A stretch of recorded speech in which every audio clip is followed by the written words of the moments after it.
नमस्कार विद्यार्थी मित्रांनो, मी प्राध्यापक डॉक्टर राजेंद्र ज्ञानोबराव शिंदे, राज्यशास्त्र विभाग प्रमुख, कला वाणिज्य विज्ञान महाविद्यालय, शंकरनगर. मित्रांनो, राज्यशास्त्रातल्या महत्त्वाच्या संकल्पनांची ओळख आपण करून घेत आहोत. इंट्रोडक्शन ऑफ पॉलिटिकल कन्सेप्ट यामध्ये आपण लोकशाही हा जो शासनाचा प्रकार आहे किंवा ही जी संकल्पना आहे यासंबंधी आपण माहिती घेत आहोत. मागच्या भागामध्ये आपण लोकशाही अर्थ, व्याख्या, स्वरूप, वैशिष्ट्ये इत्यादी विविध मुद्द्यांना धरून लोकशाही संबंधीचं विवेचन आपण केलेलं आहे.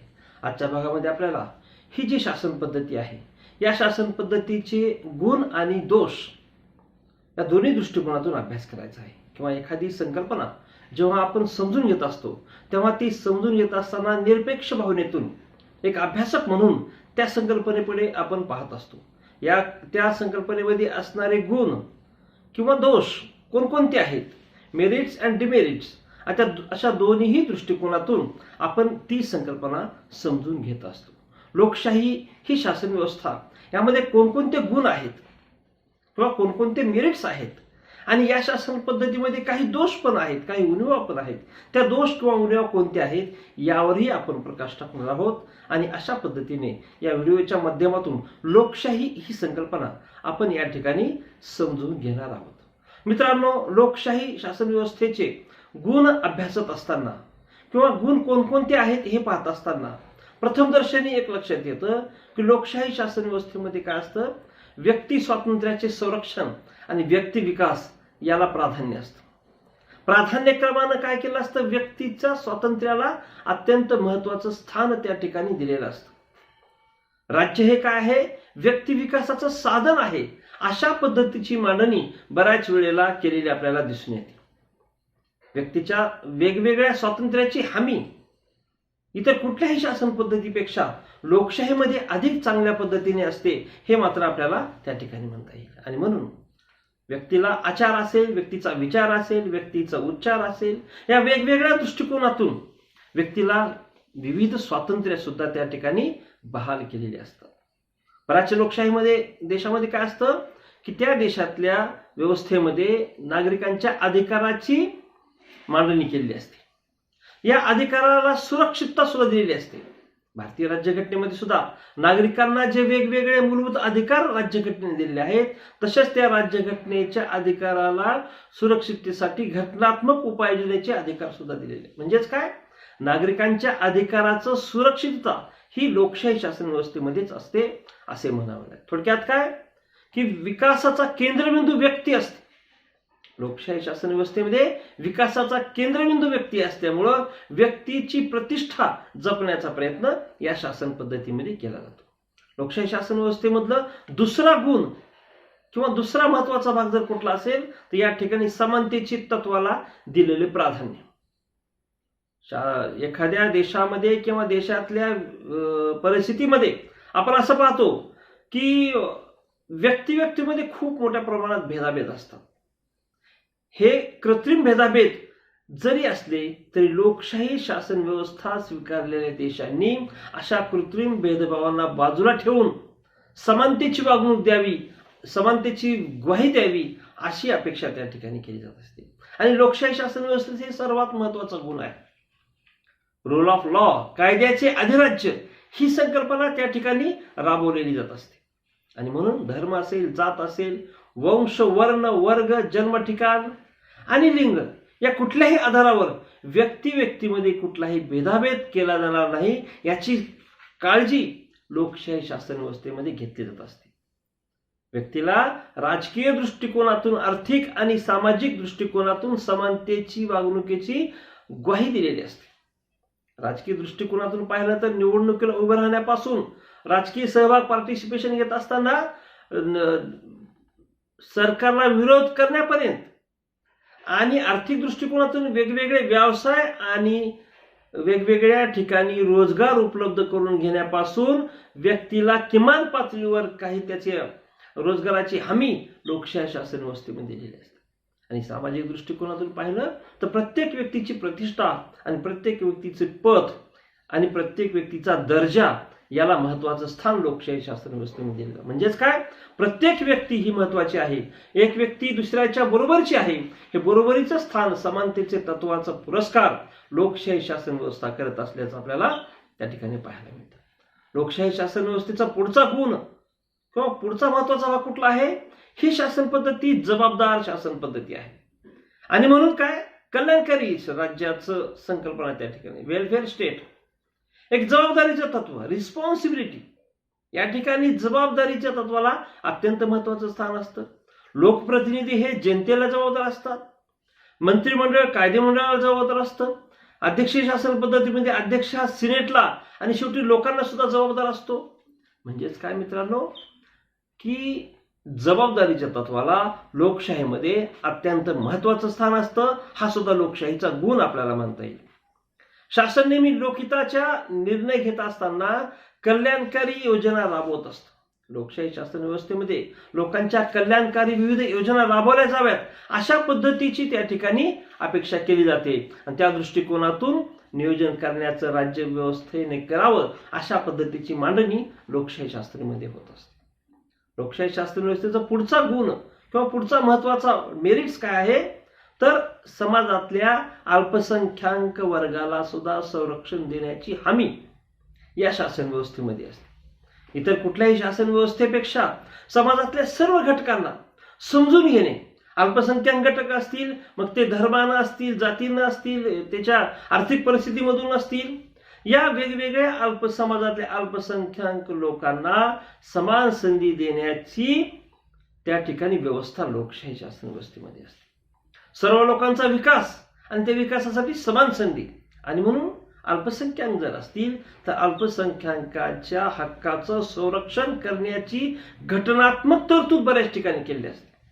भारतीय राज्यघटनेमध्ये पुन्हा आपण पाहूया, या ठिकाणी सुद्धा अल्पसंख्याकांच्या हक्क आणि त्यांना विशेष सवलती देऊन आणि त्याला घटनात्मक तरतुदी आणि संरक्षण देऊन त्या ठिकाणी हमी दिली. म्हणजेच काय, लोकशाही शासन व्यवस्थेमध्ये अल्पसंख्याकांना सुद्धा बहुसंख्याकांच्या बरोबरीने हक्क आणि अधिकार देण्याची ग्वाही दिलेली असते. मित्रांनो, लोकशाही शासन व्यवस्थेचा आणखी एक महत्वाचा गुण तो कुठला आहे, की राजकीय ज्ञान प्राप्ती होत असते, पॉलिटिकल अवेअरनेस निर्माण होत असतं.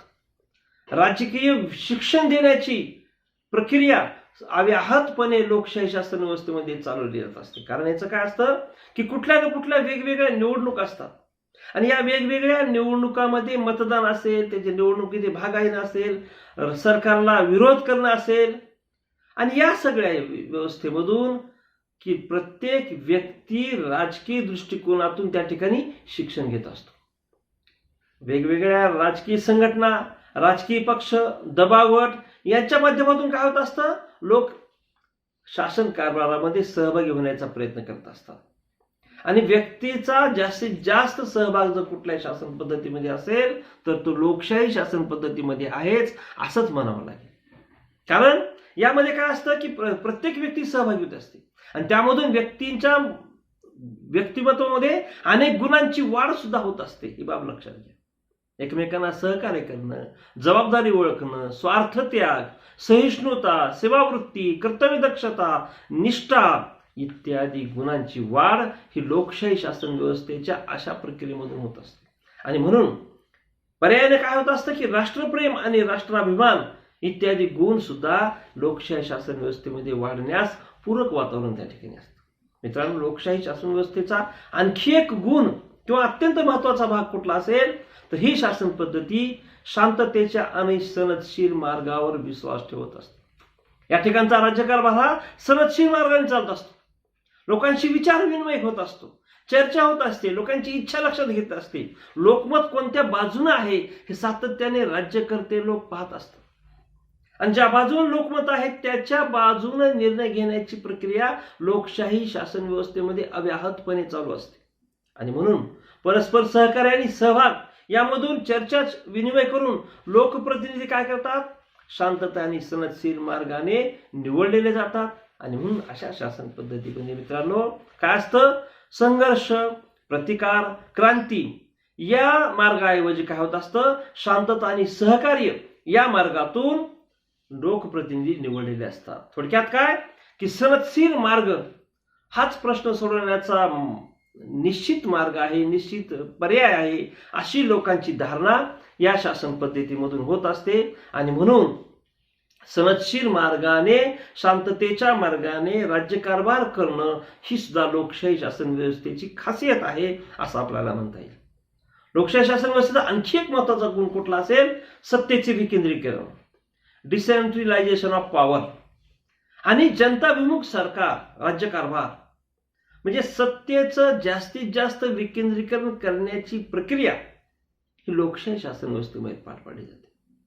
केंद्र सरकार असेल किंवा राज्य सरकार असेल किंवा स्थानिक सरकार वेगवेगळे असतील, या वेगवेगळ्या ठिकाणी सत्तेच्या विकेंद्रीकरणाच्या तत्वांना प्राधान्य दिलेले असतं. सत्तेचे जास्तीत जास्त लोकांनी सहभाग करून घ्यावा.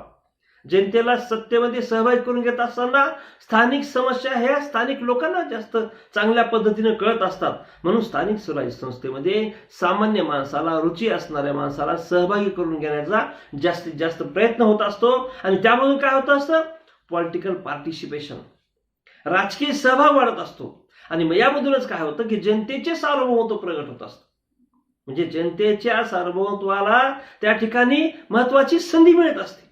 आणि लोकशाहीसाठी ही बाब अत्यंत पूरक आणि पोषक आहे असं आपल्याला म्हणता येईल. आणि म्हणून लोकशाही शासन व्यवस्थेमध्ये सत्तेचे विकेंद्रीकरण या तत्वाला अत्यंत महत्वाचं स्थान त्या ठिकाणी आपल्याला पाहायला मिळतं. या शासन पद्धतीचा जे गुण आहेत, या गुणांच्यावर आपण नजर टाकत आहोत, थोडक्यात समजून घेत आहोत. आणि म्हणून ही एक शासन पद्धती अशी आहे, ही एक सर्वोच्च आणि सर्वोत्तम शासन पद्धती आहे असं सुद्धा अनेक जाणकार राजकीय विचारवंत म्हणतात. आपल्याला त्या ठिकाणी वेगवेगळ्या ग्रंथाच्या माध्यमातून अनेक अलीकडच्या काळातले वेगवेगळे राजकीय विचारवंत ही शासन पद्धती एक सर्वोत्तम शासन प्रकार आहे अशा निष्कर्षापर्यंत आल्याचं पाहायला मिळतं. 19व्या 20व्या आणि मध्ययुगीन कालखंडाच्या नंतर वेगवेगळ्या शासनाचा कारभार जगातल्या वेगवेगळ्या देशांनी पाहिलेला आहे. राजेशाही असेल, महाजनशाही असेल, सर्वकष सत्ता शासन पद्धती असेल, अल्पजनशाही असेल, साम्यवाद आहे, हुकुमशाही आहे, लष्करशाही, वेगवेगळे शासनाचे प्रकार आहेत. हे वेगवेगळे शासन प्रकार अनेक देशांनी स्वीकारून पाहिलेले आहेत. परंतु त्या ठिकाणी अनेक विचारवंतांना असं वाटतं यामध्ये सर्वात चांगली शासन पद्धती कुठली असेल तर ती लोकशाही शासन पद्धती आहे. या ठिकाणी व्यक्तीच्या विचार, आचार आणि प्रचाराला, उच्चाराला स्वातंत्र्याचं खूप मोठं त्या ठिकाणी भान असतं. व्यक्तिहिताला प्राधान्य असतं आणि म्हणून व्यक्तिहितामध्येच समाजहित आहे अशी भावना त्या ठिकाणी असते. आणि व्यक्तीच्या हक्काचं संरक्षण आणि संवर्धन करण्याची प्रक्रिया जर कुठं राबवली जात असेल तर ती लोकशाही शासन व्यवस्थेमध्ये राबवली जात असते. आणि म्हणून सृजनशीलता त्या ठिकाणी असल्यामुळे समाजहिताची जाणीव जागृती त्या ठिकाणी होत असते. आणि म्हणून अनेक विचारवंतांनी काय केलेलं आहे? लोकशाही शासन व्यवस्थेचं समर्थन केलेलं आहे. बेंथम असेल, जे.एस. मिल असेल, रुसो असेल, लॉर्ड ब्राइस असेल, अनेक विचारवंत आहेत. या विचारवंतांनी काय केलेलं आहे? लोकशाही शासन व्यवस्थेचं समर्थन त्या ठिकाणी केलेलं आहे. व्यक्तीच्या व्यक्तिमत्वाला प्रतिष्ठा आणि महत्व जेवढं लोकशाही शासन व्यवस्थेत मिळत असतं तेवढं इतर कुठल्याही शासन व्यवस्थेत मिळत नाही अशीच धारणा जगातल्या अनेक विचारवंतांची किंवा अनेक महान शास्त्रज्ञांची झालेली आहे असं आपल्याला निश्चित म्हणता येईल. मित्रांनो, अगदी थोडक्यामध्ये लोकशाही शासन व्यवस्थेचे गुण आपण पाहिले, परंतु आपण निरपेक्ष भावनेतून या वेगवेगळ्या संकल्पना समजून घेत आहोत. आणि लोकशाही शासन व्यवस्थेमध्ये गुण आहेत, परंतु त्याच्यामध्ये काही दोष सुद्धा आहेत, काही उणिवा आहेत, डिमेरिट सुद्धा आहेत. आणि या उणिवांच्या संदर्भात सुद्धा आपल्याला थोडक्यात आढावा घ्यावा लागेल. म्हणजेच या शासन पद्धतीचे गुण आणि दोष दोन्ही बाजूने, दोन्ही अंगाने आपण त्या संकल्पनेचा परामर्श घेणार आहोत. आता दोष कुठले आहेत? या दोष सुद्धा अनेक राजकीय विचारवंतांनी लोकशाही शासन व्यवस्थेतल्या उणिवा दाखवून देण्याचा प्रयत्न केला आहे. त्यामध्ये Lord Bryce, Sir Henry Maine, ब्रटसली, मॅक्सी, कार्लाइल या अनेक विचारवंतांनी लोकशाहीवर टीकात्मक परीक्षण केलं आहे आणि लोकशाही मधल्या उणिवा दाखवून देण्याचा त्या ठिकाणी निश्चितपणे प्रयत्न केला आहे. लोकशाहीवर जी टीका होत असते, हे मुख्यतः टीका होणारी टीका किंवा लोकशाहीतले दोष दाखवताना बरेच विचारवंत असं म्हणतात ही अज्ञानी लोकांची अकार्यक्षम शासन व्यवस्था आहे. लक्षात घ्या, लोकशाहीमध्ये काय असतं? सर्व नागरिकांना मतदानाचा अधिकार असतो आणि सर्वांना मतदानाचा अधिकार असल्यामुळं समाजात काही अडाणी आणि अशिक्षित लोक असतात. मग अशा लोकांच्याकडून लोकप्रतिनिधी जे निवडले जातात ते लोकप्रतिनिधी पात्र नसतात बऱ्याच वेळेला. ते अपात्र आणि अकार्यक्षम प्रतिनिधी आल्यामुळं राज्यकारभारावर त्याचा परिणाम होतो. परिणामी राज्यकारभार अस्थिर आणि अयशस्वी होतो. अशा पद्धतीची टीका किंवा अशा पद्धतीच्या उणिवा या लोकशाही शासन व्यवस्थेमध्ये दाखवल्या जातात. आणि म्हणून त्या ठिकाणी काय होतं, गुणतत्वापेक्षा संख्यातत्वाला महत्व असतं. म्हणजेच काय, गुणी कार्यक्षम आणि पात्र व्यक्तीऐवजी स्वार्थी अपात्र आणि अकार्यक्षम व्यक्ती सुद्धा प्रतिनिधी कारभार करतील की काय अशी शक्यता त्या ठिकाणी निर्माण होत असते. प्रतिनिधी अशा पद्धतीने निवडले जात असतात आणि म्हणून लोकशाही शासन व्यवस्थेवर अशी टीका केली जाते. यामध्ये फक्त डोकी मोजली जातात की त्या डोक्यामध्ये असणारी बुद्धी किंवा विवेक याला तेवढं महत्व नसतं. अशा पद्धतीची टीका अनेक विचारवंत त्या ठिकाणी करताना दिसतात. लोकशाहीतले दोष दाखवताना काही विचारवंतांना असं वाटतं की बहुमताचा जुलमी कारभार असतो. या ठिकाणी बहुमताची हुकुमशाही निर्माण होत असते आणि मतांची टक्केवारी पाहिली ती अनेक देशामध्ये काय असतं, बऱ्याच वेळा मतदानाला लोक सामोरे येत नाहीत, निरुत्साह दाखवतात आणि अशा ठिकाणी 50% पेक्षा कमी मतदार असणाऱ्या राजकीय पक्षाला सत्तेवर बसवलं जातं. म्हणजेच काय, अल्पसंख्याक लोकांनी निवडलेली शासन पद्धती बहुसंख्याक म्हणून निवडली जाते आणि अशा बहुसंख्याकांची हुकुमशाही लोकशाही शासन व्यवस्थेमध्ये निर्माण होत असते. असाही दोष काही विचारवंत दाखवतात. तर काही विचारवंतांना असं वाटतं ही एक अस्थिर शासन पद्धती आहे. यात बऱ्याच वेळेला काय असतं की अनेक लोकशाही राष्ट्रामध्ये बहुपक्ष पद्धती आहे. जसं भारतामध्ये सुद्धा आपण पाहतो बहुपक्ष पद्धती, आणि बहुपक्ष पद्धती असणाऱ्या देशामध्ये बऱ्याच वेळेला अस्थिर शासन असतं. कुठल्याही एका पक्षाला बहुमत मिळत नाही आणि बहुमत कुणालाच मिळाल्यामुळे काय होतं की आघाडी किंवा संमिश्र सरकार स्थापन होतात. यामधून संमिश्र सरकारामधून कुठलंही ध्येय नसतं, धोरण नसते, एकवाक्यता नसते आणि यामधून लोकशाहीच अस्थिर होण्याची प्रक्रिया त्या ठिकाणी होत असते. आणि या ठिकाणी टीकाकारांना असं वाटतं की राष्ट्रीय विकासाकडे सुद्धा दुर्लक्ष होतं, लोककल्याण दुर्लक्षिलं जातं आणि म्हणून लोककल्याणाकडे दुर्लक्ष केल्यामुळे एक प्रकारची सातत्यानं अस्थिर शासन, ज्या ठिकाणी बहुपक्ष पद्धती आहे. आपण मधल्या काळामध्ये पाहिलं भारतामध्ये सुद्धा बऱ्याच वेळेला संमिश्र सरकार स्थापन होतात आणि संमिश्र सरकारला कुठलाही तोंडोळा नसतो, कुठलीही ध्येय नसतात आणि विकासाच्या दृष्टीनं त्यांच्या पुढे कुठलाही मार्ग नसतो. केवळ सत्ता मिळवणे आणि सत्ता टिकवणे हा एकमेव कार्यक्रम त्या ठिकाणी चालत असतो. आणि म्हणून अशा पद्धतीने या संबंधी सुद्धा याकडे सुद्धा राजकीय विचारवंतांनी त्यांचं लक्ष वेधलेलं आहे. लोकशाहीचा दोष दाखवत असताना काही विचारवंतांना असं वाटतं की राष्ट्रहितापेक्षा पक्षहिताला महत्व. बऱ्याच वेळा लोकशाही शासन व्यवस्थेमध्ये पक्षहित सर्व प्राधान्य दिले जातं. खऱ्या अर्थानं राष्ट्रहिताच्या नंतर बाकीच्याकडे पाहिलं पाहिजे, प्राधान्य दिलं पाहिजे. परंतु राष्ट्रहित दुय्यम ठरतं आणि पक्ष महत्वाचा ठरतो, पक्षासाठी सत्ता महत्वाची ठरते. हा सुद्धा लोकशाही शासन व्यवस्थेचा दोष आहे. पक्षीय राजकारण बहुमत मिळवण्यासाठी, हितसंबंध जोपासण्यासाठी कुठल्याही पातळीवर जाण्याची तयारी, ही बाब सुद्धा त्या ठिकाणी दिसून येते. आणि म्हणून काय होतं, खोटी आश्वासनं देणं, भव्य भडक आणि आकर्षक जाहिराती करणं, लोकांची दिशाभूल करणं, लोकांच्या भावनेशी खेळणं, अशा पद्धतीचा प्रकार त्या ठिकाणी सातत्याने होत असल्यामुळे काय होतं, राष्ट्रहिताला दुर्लक्ष दिलं जातं आणि पक्षहिताला प्राधान्य दिलं जातं.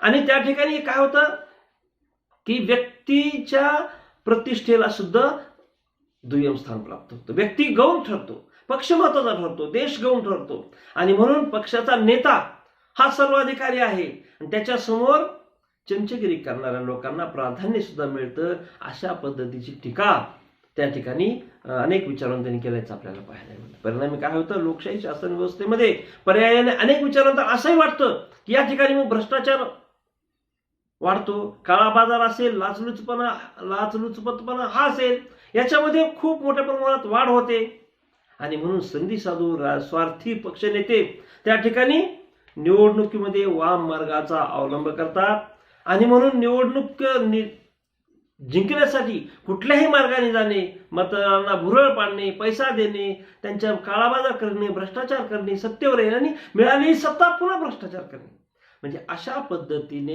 एक प्रकारचं दुष्ट चक्र त्या ठिकाणी निर्माण होऊ शकत असतं. हा तर लोकशाहीमधला फार मोठा दोष आहे आणि अशा पद्धतीचं विश्लेषण अनेक विचारवंतांनी केलेलं आहे.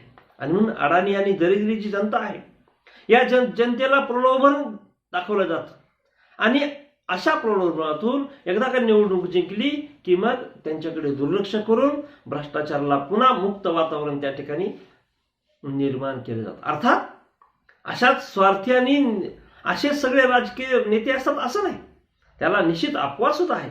निस्वार्थी आणि निष्प्रह आणि पारदर्शी नेते आज सुद्धा आहेत, नाही असं नाही, परंतु त्यांची संख्या अल्पसंख्याक असते ते कमी प्रमाणात असतात. अशा पद्धतीच्या टीका राजकीय विचारवंतांनी त्या ठिकाणी केल्याचं आपल्याला पाहायला मिळतं. बऱ्याच वेळेला असंही म्हटलं जातं की लोकशाही शासन व्यवस्थेमध्ये याचा सगळा परिणाम काय होतो की श्रीमंत लोकांची एक खर्चिक पद्धती आहे अशी एक टीका होती.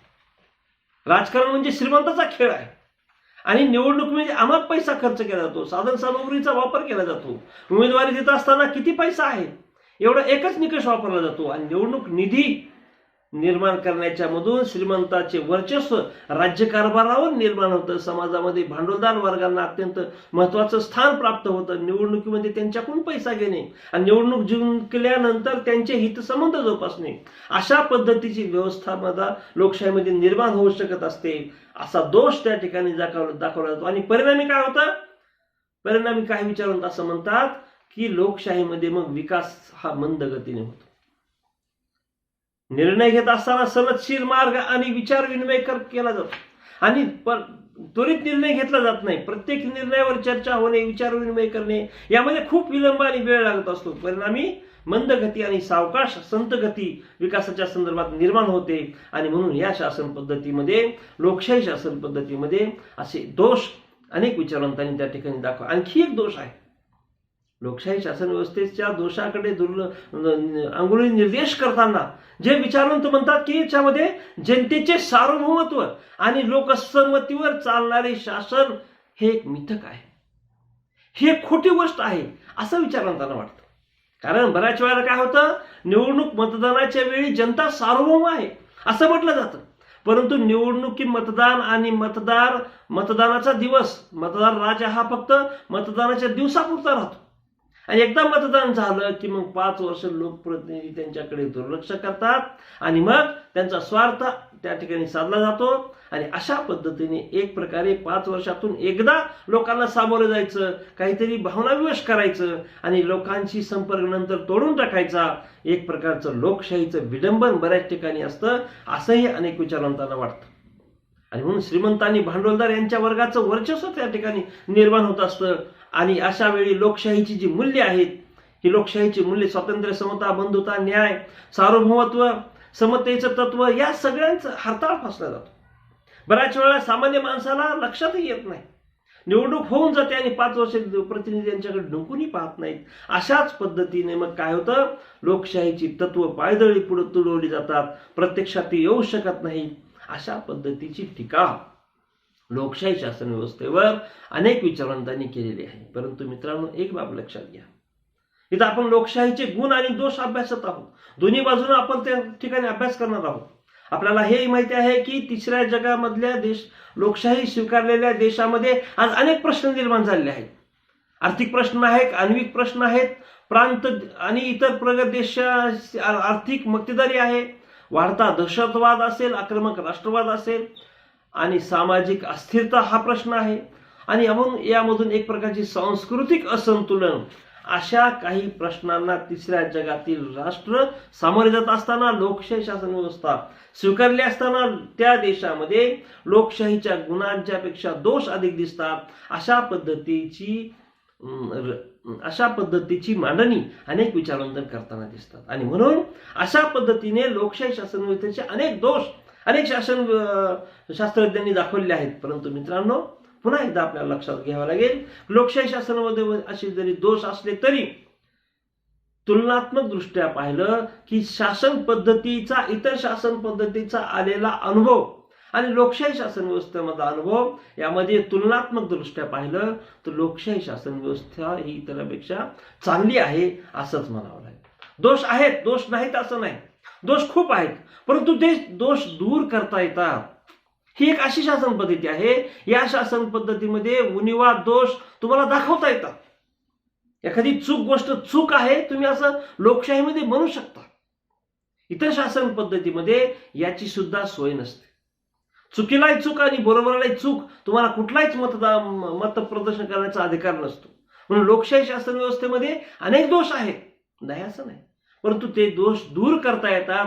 अशा पद्धतीचं विवेचन सुद्धा जे.एस. मिल सारखा विचारवंत करतो, लॉर्ड ब्राईस सारखा विचारवंत करतो. आणि म्हणून लोकशाही शासन व्यवस्था चुकीकडून अचूकतेकडे नेता येईल, त्याच्यामध्ये दोष कसे कमी करता येतील यावर लक्ष केंद्रित करता येईल. आणि म्हणून इतर शासन पद्धतीपेक्षा ही शासन पद्धती चांगली आहे असं तुलनात्मक दृष्टिकोनातून विवेचन सुद्धा, सारांश सुद्धा त्या ठिकाणी मांडलं जात असतं. तर विद्यार्थी मित्रांनो, अगदी थोडक्यामध्ये या ठिकाणी आपण लोकशाही या शासन पद्धतीचे गुण आणि दोष या दोन्हीकडेही लक्ष दिलेलं आहे. दोन्हीतले महत्वाचे गुण आणि महत्वाचे दोष यांचं आपण विश्लेषण केलं आहे. पुढच्या भागामध्ये आपण लोकशाही संबंधीचे इतर तत्व समजून घेणार आहोत. या ठिकाणी आपण थांबणार आहोत. नमस्कार.